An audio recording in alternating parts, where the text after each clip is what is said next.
kali ini pendekatan filsafat hukum, ilmu hukum dan ilmu sosial. Ilmu hukum, beberapa pendapat mengatakan bahwa karena filsafat hukum merupakan bagian khusus dari filsafat pada umumnya, maka berarti filsafat hukum hanya mempelajari hukum secara khusus, sehingga hal-hal non-hukum menjadi tidak relevan dalam pengkajian filsafat hukum. Sebagai filsafat hukum tunduk pada sifat-sifat, cara-cara, tujuan-tujuan dari filsafat pada umumnya. Di samping itu, hukum sebagai objek dari filsafat hukum akan mempengaruhi filsafat hukum. Dengan demikian, secara timbal balik antar filsafat hukum dan filsafat saling berhubungan. Secara sederhana dapat dikatakan bahwa filsafat hukum adalah cabang filsafat, yaitu filsafat tingkah laku atau etika yang mempelajari hakikat hukum. Dengan perkataan lain, filsafat hukum adalah ilmu yang mempelajari hukum secara filosofis. Jadi, objek filsafat hukum adalah hukum dan objek tersebut dikaji secara mendalam sampai kepada inti atau dasarnya, yaitu disebut hakikat. Menurut Purnadi Purbacaraka dan Suejono Suekarto, hukum dapat diartikan sebagai 1. Ilmu pengetahuan, yaitu pengetahuan yang bersusun secara sistematik atas dasar kekuasaan pemikiran. Yang kedua adalah disiplin, yakni suatu sistem ajaran tentang kenyataan atau gejala-gejala yang dihadapi. Yang ketiga yaitu norma, yakni pedoman atau patokan sikap tidak berkelakuan yang pantas atau diharapkan.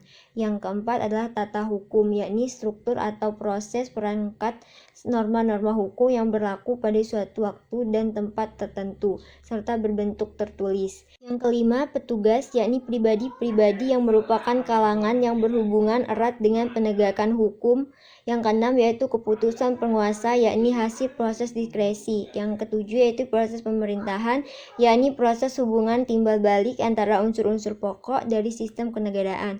Yang kedelapan yaitu sikap tidak objek atau perilaku yang teratur, yakni perlakuan yang diulang-ulang dengan cara yang sama yang bertujuan untuk mencapai kedamaian. Yang kesembilan yaitu yang terakhir jalinan nilai-nilai, yakni jalinan dari konsepsi-konsepsi abstrak tentang apa yang dianggap baik dan buruk. Nah, pembahasan selanjutnya yaitu ilmu filsafat sosial. Filsafat sosial merupakan cabang filsafat yang mempelajari persoalan kemasyarakatan secara kritis, radikal, dan komprehensi. Sejak Plato dan Aristoteles, kajian terhadap persoalan-persoalan kemasyarakatan sudah menjadi objek penelitian tersendiri. Menurut Plato dan Aristoteles, susunan masyarakat mencerminkan susunan kosmos yang abadi. Manusia berkewajiban untuk menyesuaikan diri dengan susunan itu dan menaati demi keselamatannya. Kalau tidak, ia menghancurkan dirinya. Pada abad pertengahan, masyarakat Eropa masih memperlihatkan pada pola dasar yang sama, hanya sekedar mengkoreksi terhadap paham Plato dan Aristoteles. Paham tentang otonomis kosmos diganti dengan paham heteronomia, yaitu kepercayaan bahwa kosmos tidak berdiri sendiri tetapi bergantung pada kemahakuasaan. Terlibat kosmos adalah suatu keterlibatan yang lebih dicintakan. Selanjutnya itu perubahan hukum dan sosial. Proses terjadinya perubahan-perubahan pada masyarakat di dunia pada dewasa ini merupakan suatu gejala yang normal yang menjalar dengan cepat ke bagian-bagian lain dari dunia.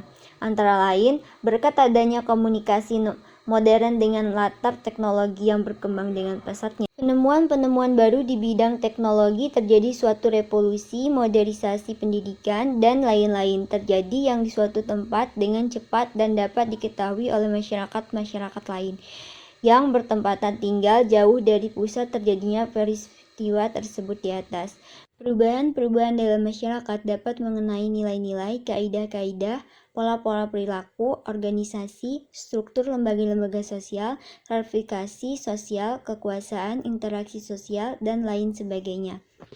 Nah, materi selanjutnya yaitu faktor yang mempengaruhi terjadinya perubahan sosial. Apa sih faktor yang mempengaruhi perubahan sosial? Nah, pada umum terdapat dikatakan bahwa sebab-sebab terjadinya perubahan-perubahan sosial dapat bersumber pada masyarakat itu sendiri.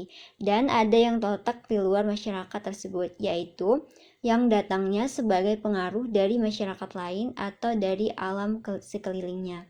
Sebab-sebab yang bersumber dari masyarakat itu sendiri adalah antara lain bertambah atau berkurangnya penduduk, penemuan-penemuan baru, pertentangan, dan terjadi revolusi. Suatu perubahan sosial dapat bersumber pada sebab-sebab yang berasal dari luar masyarakat tersebut, misalnya sebab-sebab yang berasal dari lingkungan alam, peperangan, pengaruh kebudayaan masyarakat lain, dan sebagainya. Nah, cukup sampai di sini dulu ya penjelasan kita hari ini tentang pendekatan filsafat hukum, ilmu hukum, dan ilmu sosial. Terima kasih. Jangan lupa like, comment, and subscribe.